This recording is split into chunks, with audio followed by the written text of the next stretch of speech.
Sky, aka Trigger Rankin. So basically this one right here is about the whole Super Bowl breakdown. We got somebody called Blackie Speaks. Y'all go check his channel out, Blackie Speaks. Um, so really quick.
Now, Kendrick Lamar is currently trending after a Super Bowl performance, and for good reason.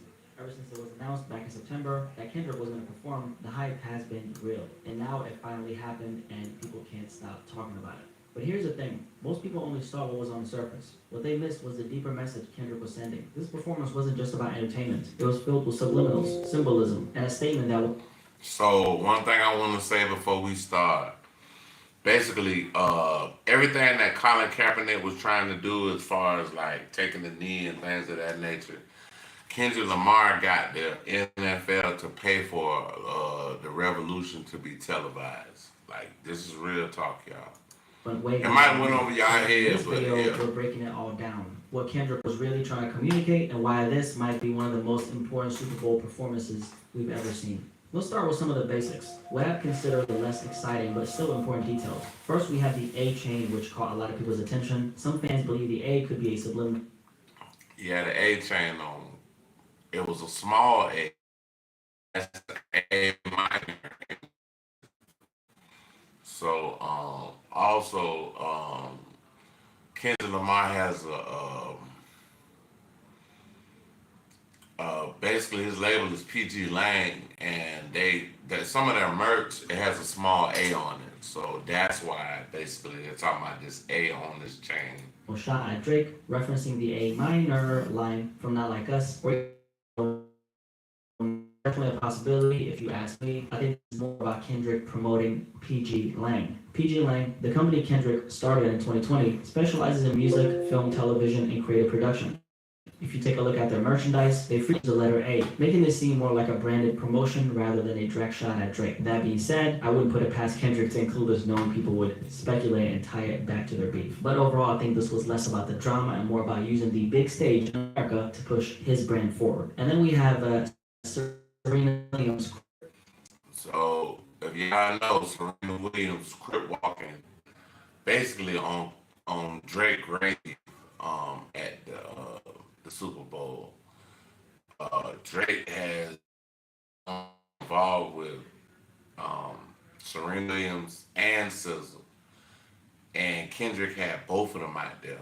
So y'all tell me what's up.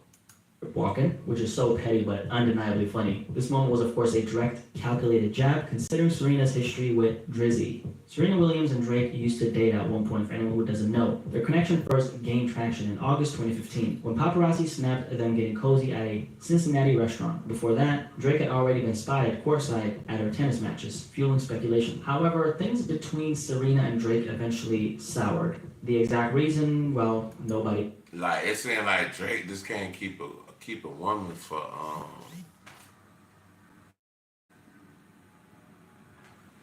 I don't know what's going on, bro. Like I don't know, but hey, I gotta look at it. I guess when the video over with. But yeah. Anyway, he truly knows. But what we do know is that in 2022, Drake took an unexpected shot at Serena's husband, Alexis Ohanian, on his collab album with 21 Savage, Her Loss. He did this. Damn, her husband name is Olexis. Olexis. Serena and Alexis. On the track Middle of the Ocean when he said, "Sidebar Serena, your husband a groupie. He claimed we don't got a problem, but no boo, it is like you coming for sushi." That was a blatant sign of disrespect, not just towards Alexis, but indirectly towards Serena as well. And it was So yeah, y'all see what they saying? They saying that basically Drake should this cause Drake, he had a little slick line for SZA, but the line he had for SZA might have messed him up because he said I used to date SZA back in '08. '08, she was like 17, like 16 going into 17. So '08, you got the date wrong, bro. You gotta say '09, but SZA did clean that up and said that she started dating Drake when she was I guess 18 or 19 years old. So she was of age. daughter, a respectable man. Fast forward to the Super Bowl, and Serena's playful yet symbolic. Hey, if it's looping, y'all hit a one. If it's looping, y'all hit a one. If it's not, hit a two.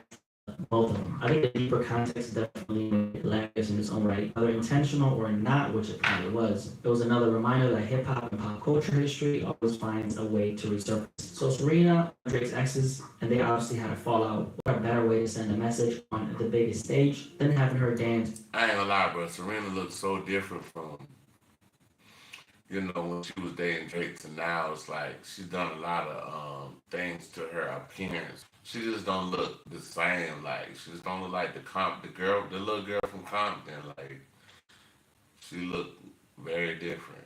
She looked very LA-esque. We'll put it like that. LA-esque. But anyway. Or Crip Walk to what is essentially the national hate anthem against Drake. Also, SZA was up on that stage with Kendrick, and for anyone who didn't know, SZA used to actually date Drake back in 2009. So Look, he said it. SZA used to date Drake back in 2009. That's what they said. For the Serena angle, it was. I didn't know that Serena Williams grew up in Florida at the age of 9. Didn't know that. Blackie, thank you, sir. Thank you for that information. Blackie Speaks, y'all check him out. Their hometown roots with Kendrick Lamar, but the fact that they came together collectively to embrace a song that openly this is Drake, that's a shot 100%. It almost felt like a full circle moment. Kendrick, the hometown hero, using the Super Bowl performance to take aim at an industry rival, and then Serena, who grew up in Compton, casually hitting the Crip Walk to the same song right there on national television. Aside from that, we have Kendrick conveniently turning into the camera as soon as he said, "Say Drake, I hear you." Drake. That's what he said. He said, "Say Drake, I hear you like him young." That's what he said. That's what that boy said. He said, "Hey, say Drake, I hear you like him young, my D." That's what he said. You like him young, then I go to sell one. Now that I don't think there's anything particularly deep about that, but if you guys seen the look on this guy's face when he says that, I ain't really gonna say anything. Just look at this guy's face, bro. This face has hate a million times written all over it, okay? Now that aside, let's actually go over the real shit now, okay? And this is something you're probably only gonna hear here because nobody breaks this down like me. So how about drop a like on this video for you? Hey, y'all go check the boy Blackie Speaks out. Boy, so most people obviously paid attention to those surface level things like the A-Chain, Serena, and all that. Those things aside, this wasn't just a performance. This so-called performance, okay, this was actually a political statement. So y'all hear what they saying, what they getting at. They saying that this was a political statement. Like, a lot of people don't understand, when the show first came on, and you looked at the stadium, it was a red button. Y'all know what the red button stands for. When you hit that red button, you already know what it is. It's going down. Also, when the show first started, it was the PlayStation pattern, and the PlayStation pattern was pushing the buttons. If you know anything about Grand Theft Auto, the actual buttons that was pushed in the show, it makes you invincible and you have 100% shield. So basically, nobody can, like, you're basically invincible.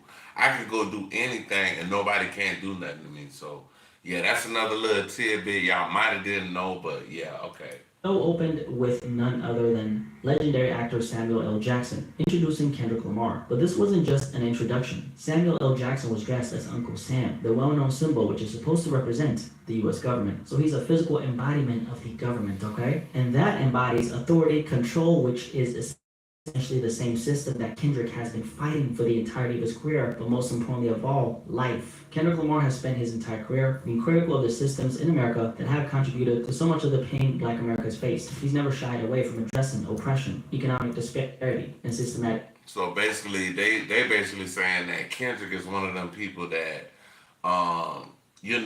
Kendrick, one of his like his idol or whatever. I won't say idol, but one of his inspirations is Tupac Shakur, and Tupac Shakur was basically raised by Black Panthers, and the morals and standards that they stand on, Kendrick Lamar basically picked up for this next generation.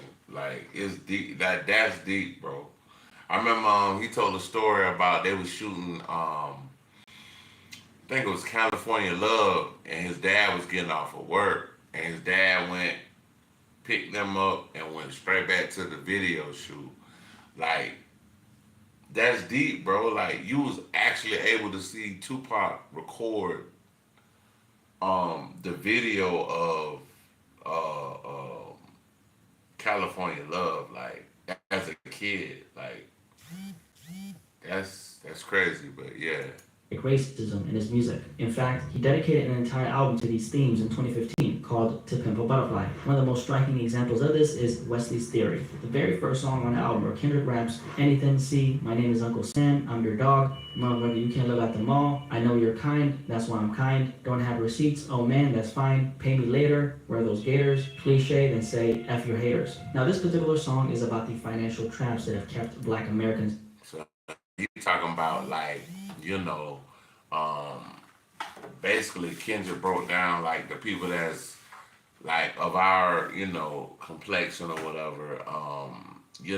We spend money on trying to look good, but it's still people out here that's trying to, steal our culture, but still hate on our culture and still keep us down while we basically are an inspiration to the whole world as Black people. That's what they're trying to say. Stuck in a cycle of debt and economic struggle. Kendrick paints a picture of the U.S. government personified as Uncle Sam, luring young Black men into a false sense of financial freedom, encouraging them to overspend, indulge in materialism, and accumulate debt, all while knowing that the system is designed to keep them from ever truly attaining wealth. Simply put, it's a trap. And Kendrick being as intentional as he... So basically they're saying that when you're going out spending all this money on these clothes and this and that and all of this and that, like, it's a trap. It's basically a trap. And I can feel that, though. I definitely can feel that it is a trap because, if you can get somebody to spend their money on things that's not worth what it is, but more, if you could spend, if, like, you could put a price that is exorbitantly more, but it's not worth that much. But you can get a mass population to come in and buy it for that price. I feel like that's what Kendrick basically saying. Like, wasn't just referencing the song for nostalgia. His decision to have Samuel L. Jackson, dressed as Uncle Sam, introduce his Super Bowl performance was a callback to this very idea, reminding us that financial literacy, systematic racism, and the exploitation of Black culture are still very relevant conversations today. Wesley's Theory is a direct reference to actor Wesley Snipes, who famously went to prison for tax evasion. Kendrick used Snipes' situation as a metaphor for how the system sets up Black artists, athletes, and entertainers to fail financially. commercially. Wesley Snipes was once one of the biggest actors in Hollywood, but after failing to pay millions in taxes, the American government came down on him hard. While tax evasion is a crime. So like he's saying, he talking about tax evasion and things of that nature. Like it's a lot of people that get money when they blow up and they don't pay taxes on the money. And being that they don't pay taxes, they get so far along, and then the IRS start auditing them. And once the IRS audits you, they figure out how much taxes you did not pay. So when they find out how much taxes you didn't pay, that's when they start trying to, either get the money or lock you up. And that's what happened to Wesley Snipes. Regardless of who commits it. Kendrick's point is that black celebrities are often placed in a financial trap, encouraged to spend recklessly, not given the tools for financial literacy, and then penalized harshly when they make mistakes. It's a trap, and it's also dealing with the ignorance of people of certain tax brackets. When they get money, they don't understand that they have to pay taxes on all of this money that they're getting.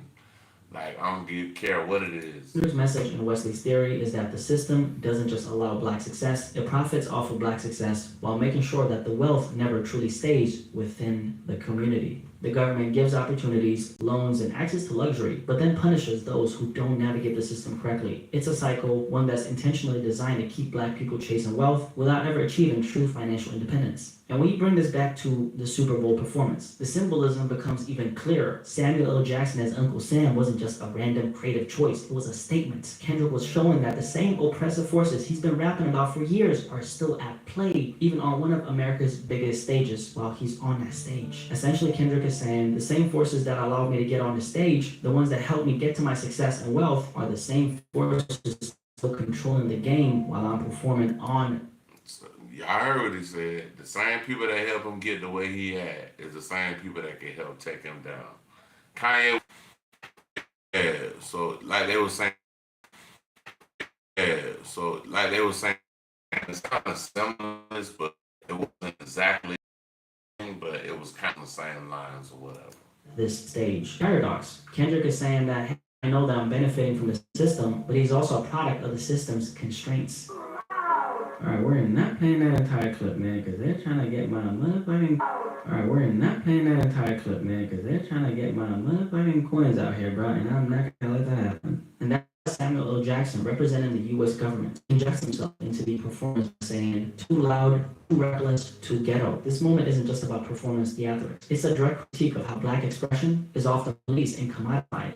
It's the system allowing Kendrick to exist, but only under certain conditions. The message is clear. Dang. So basically, like I told y'all earlier in the video, basically this is kind of like, it's not kind of what it is.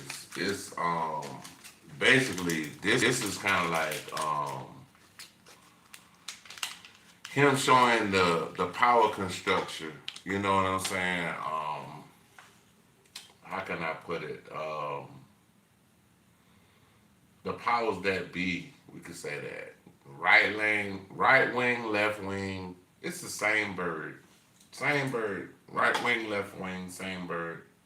They're all doing the same thing to us. Be successful, but too successful. Speak out, but not too loud. Stay in line. Play the game and don't disrupt the system that benefits you. Now, the game he's referring to is the entertainment industry itself. The same industry that uplifts, but of course exploits black artists at the same time. It's the idea that. Remember I told you at the beginning about the PlayStation, the game. You playing the game as a black man. That's crazy. You playing the game. You're making money for the system, you're welcome. But the moment you challenge it too much, you become a problem. Kendrick has played this game masterfully throughout his career. He's managed to critique the system while still thriving within it. But at the Super Bowl, one of the biggest stages in America, he's making it clear. I know exactly what this is, and I know exactly how much freedom I actually have. Now, this is where Drake comes into the picture. Drake is a Canadian guy who, unlike Kendrick, has never been positioned as a revolutionary or a disruptor. He plays the game effortlessly, adapting to every trend, every industry shift, and every cultural moment without ever truly challenging the system. The battle between Kendrick and Drake isn't just about music or two rappers going. So basically they're saying Kendrick is from America, Drake is from Canada. Kendrick has to fight against the American system. Drake can come from another country with more, uh, I guess, freedoms as far as Canada goes. Come here and make money over there. You know, Drake goes everywhere and make money. He make money in even messing with Mexican artists, been messing with Jamaican artists, Popcorn and all like that. So yeah, that's what he's basically saying. He's saying Drake is a culture vulture, like at the end of the day. So, yeah, Blackie Speaks, he cooking on this one. At each other. It represents something bigger. It's yin versus yang, good versus evil, authenticity versus industry manipulation. Kendrick is the artist who constantly critiques the system, calling out its flaws and exposing its traps. Drake, on the other hand, is the artist who thrives within the confines of the system. Drake, for a long time, had. So Kendrick, he basically saying Kendrick called everything out. Drake is gonna go with the flow. He gonna go with the wave. The way, whichever way the wave go, Drake gonna go with it. You know what I'm saying? He gonna keep flowing with the wave. But they saying Kendrick ain't going for it. He's not standing for any of that. So yeah. Has represented the industry's favorite artist, marketable, accessible, and not so controversial. Kendrick, on the other hand, represents the people's artist, critical, disruptive, and unwilling to conform. Their rivalry is. Kendrick like Martin Luther King. Kendrick is like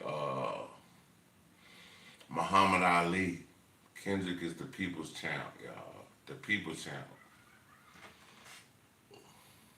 Painted as just another rap beef, but on a deeper level, it's a clash of ideologies. That's really what it is. So when Kendrick takes on the biggest stage in and turns it into a statement against the system, it's not just about Drake. It's what he symbolizes. It's Kendrick reminding the world that the industry rewards those who play the game and silence those who question it. And by performing Not Like Us, he made sure that message was loud and clear. Now later on, before Kendrick is about to perform Peekaboo, Samuel L. Jackson delivers the line, "I see you brought your homeboys with you." The old culture cheat code, scorekeeper, deduct one life. It's more than just a random transition. It's a loaded statement. This moment ties into the overarching theme of the performance, the battle between playing a game and challenging the system just enough. I see you brought suggests that Kendrick is leaning on the strength of his roots, his community, and black culture to make an impact. It's almost as if Uncle Sam is saying, "Oh, so you're using your people, your authenticity, your blackness as a way in?" And it's funny because blackness is literally the source of everything in the entertainment industry. Music, style, culture, but when it comes to the image that the industry wants to represent, it's often watered down, controlled, or repackaged to be more digestible for mainstream audiences. Basically, they saying if you black or you too black, you can't be Obama. That's what they saying. If you Bernie Mac black, you can't be the president. But if you the color of a paper bag, a brown paper bag, you might be the president. So Kendrick is just basically bringing all this to the forefront, y'all. Hip hop, R&B, and black culture as a whole have shaped every major movement in music and entertainment. Yet the industry has historically treated black artists as both the foundation and the afterthought. Black artists are expected to innovate, set trends, and define culture. But when they become too outspoken or too disruptive or too unapologetically black, they're met with resistance. And this is that resistance act. I just said that if you too black, they ain't dealing with you. Play. When Samuel L. Jackson as Uncle Sam dismisses Kendrick's If you think out of all the Kings of Comedies, the blackest guy that was on there, he not here no more. That make a whole lot of sense. And they said Bernie Mac knew some things that he was gonna expose too, but that's another reason why they say he was taken out allegedly. I don't know for sure, but this is alleged. This is we just speculating. Authenticity as just a cultural cheat code. It reflects how the industry uses black culture while trying to control who gets to profit from it. So this could be a subtle dig at how the industry exploits black culture allowing artists to bring their background into the mainstream only when it benefits the system. Also, he's performing peekaboo, so let's talk about the white outfits, okay? Because those white outfits right there is definitely more than just a fashion choice. If you follow Kendrick's career, you know that he doesn't do anything without intention. In a situation like this, there's a strong argument that this was a direct reference to the KKK and the idea of America. All the dancers dressed in Damn. white, moving in unity while Kendrick performs a song. So they saying when he was doing peekaboo, and it makes sense because um the the KK um KAY, they gotta peek through these sheets. So that makes sense with the whole song, like peekaboo, and they got white on there. That man, that's deep. That makes sense though. That definitely makes sense. That directly calls out Drake, who's supposed to represent the system. That visual alone is very symbolic. The Ku Klux Klan, also known as the KKK, is known for wearing white robes, representing white supremacy, oppression, and the same systematic racism Kendrick has been speaking out against his entire career. Has been calling out America, from Ice Cube to Tupac, and now Kendrick is continuing that tradition on one of the biggest stages.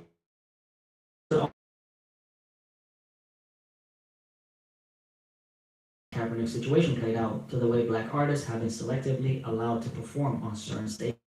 And yet Kendrick gets up there and flips the entire thing into a critique of the system itself. It's almost like he's saying, look, I know what country this is, I know how this game is played, and I know exactly where we stand. Now, right before Kendrick is about to perform Not Like Us, Samuel L. Jackson delivers another loaded line. That's what America wants! So we're gonna have to cut that short because copyright is beating my fucking ass right now, bro. Yeah, that's what I'm talking about. That's what America wants. Nice and calm. You're almost there. Don't miss this.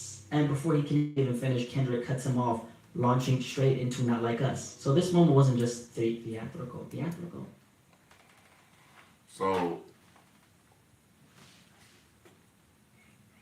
basically, when Kendrick was doing the nice and smooth songs like that with SZA, Uncle Sam came in, which is Samuel L. Jackson, and basically was like, see, that's what we like. We like the nice, smooth, easy stuff. And he said, you on a good path, but he said, don't mess it. And then before he could say, don't mess it up, they not like us. Come on. So, yeah. Yeah. Yeah. Now this moment wasn't just theatrical. It was symbolic. It was the system quite literally being interrupted. Samuel L. Jackson, still playing the role of Uncle Sam, the government, the establishment, the industry, was essentially telling Kendrick, this is what we want from you. Something safe, something that doesn't challenge us. You're almost where we want you. Stay in line and don't ruin it. But Kendrick doesn't let him finish. Instead, he shuts him completely down and jumps straight into Not Like Us. Arguably the most rebellious moment of the entire show. And that right there, that's the perfect representation of how America has always tried to police black voices. The government has a history of suppressing outspoken black figures, whether through censorship, blackballing, or outright violence. The entertainment industry rewarding black artists only when they play by the rules and punish those who challenge the system. The media often tries to dictate how black artists should behave, expecting them to be nice and calm and unapologetic and disruptive, because when other groups of people speak up, it's seen as passion, advocacy, standing up for what's right. But when black people speak up, suddenly it's labeled as aggression, a threat, or something that needs to be controlled. But Kendrick isn't here to be controlled. The second Uncle Sam tries to contain him, he breaks free by being his loud, aggressive self and does the very He ended the Super Bowl with TV off. I'm gonna turn your TV off. When he left the stadium, he took the remote, y'all. He took the remote and turned Drake them TV off. But it wasn't just for Drake. It was for all the haters, all the naysayers, all the ones that's are against us. He turned their TVs off at the Super Bowl. Turned the damn. And it's crazy because it's like Kendrick had, Kendrick used the Super Bowl to pay for a revolution. Like the revolution was actually televised Sunday. It might have went over y'all head because y'all probably didn't see what was going on. Y'all probably weren't paying attention. Y'all were just looking at the listening, trying to figure out what he was saying or rapping or whatever. But at the end of the day, bro, the man just let y'all know straight up, like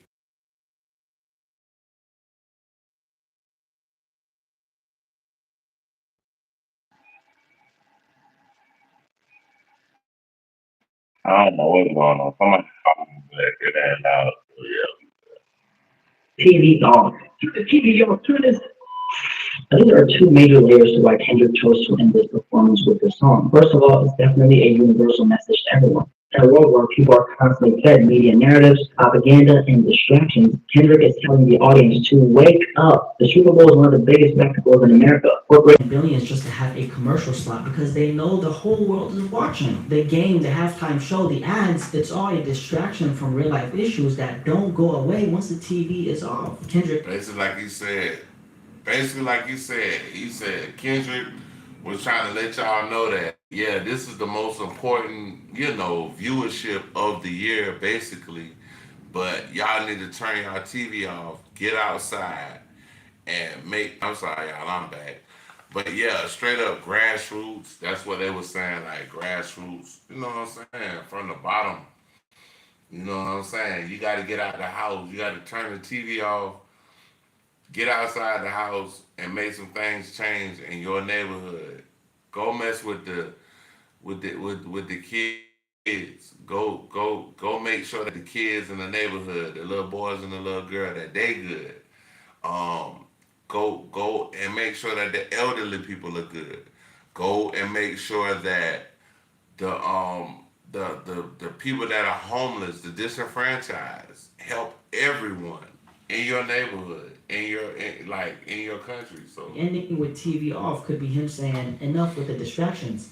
Think for yourself. And then the other half of the message is a message to Black America. The media has historically controlled the narrative about Black people, whether through the news, entertainment, or politics, or the entertainment industry. The way Black artists, athletes, and leaders are portrayed is often filtered through a lens of control, only showing what fits the agenda. So when Kendrick closes off his performance with TV off, it's his way of telling Black America to stop letting the media dictate their reality. Don't let America decide who your heroes are. Don't let the system control the narrative. Kendrick was clearly sending a message with this performance, and I can't believe there are people who thought this was just a regular halftime show, but then again, it makes sense. The masses only see what's on the surface. That's how it's always been. Most people just saw a high energy performance, a few viral moments, and some controversy, but if you've been following Kendrick's career, you already know that this man never does anything without a purpose, and that's why I respect him so much. You can't hear me break all this down and still think it was just about entertainment. Love him or hate him, Kendrick has always been about the message. He's never been the type to chase clout or drop music just for the sake of it. Every time he speaks, he's saying something, and this performance was just another example of that. And this is exactly why I'm so happy he's having this moment, because we finally have an artist on the biggest stage in America who's as authentic as an artist can possibly be. From mixtape Kendrick to Super Bowl Kendrick, I've been following this guy since he first came in the game, sounding like Lil Wayne. Back when he was still, Lil K. Dot, rapping over other people's beats and finding his voice. So to see him evolve from that young kid from Compton to a cultural icon who's using.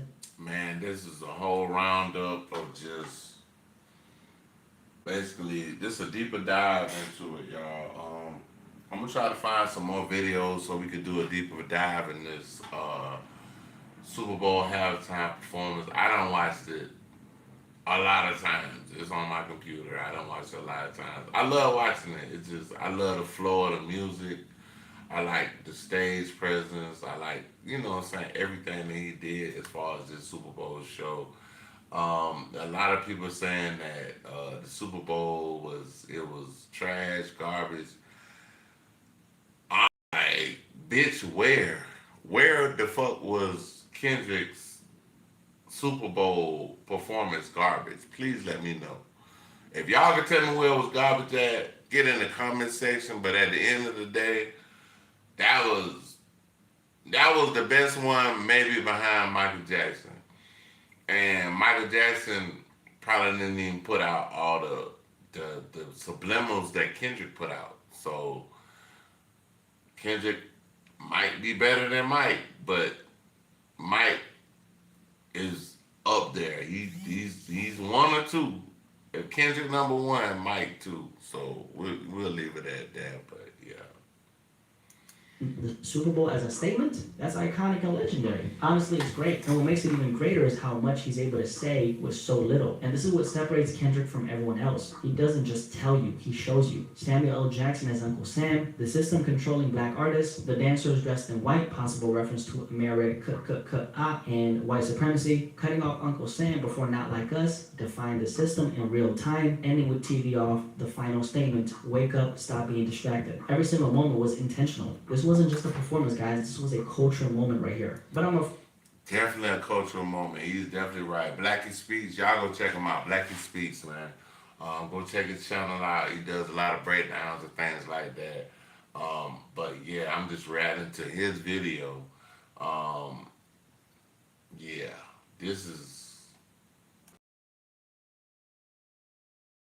entire Super Bowl performance by Kendrick Lamar. If you're new here, my name is Blackie Speaks. So nice to meet you. Like the video and of course subscribe if you are new here. Appreciate you guys so much for watching. Alright, y'all. Blackie Speaks, man. We done checked out the video, bro. He did a great breakdown of basically the Super Bowl halftime show with Kendrick. He did a pretty good job. It's tons more evidence in everything that was like presented to us.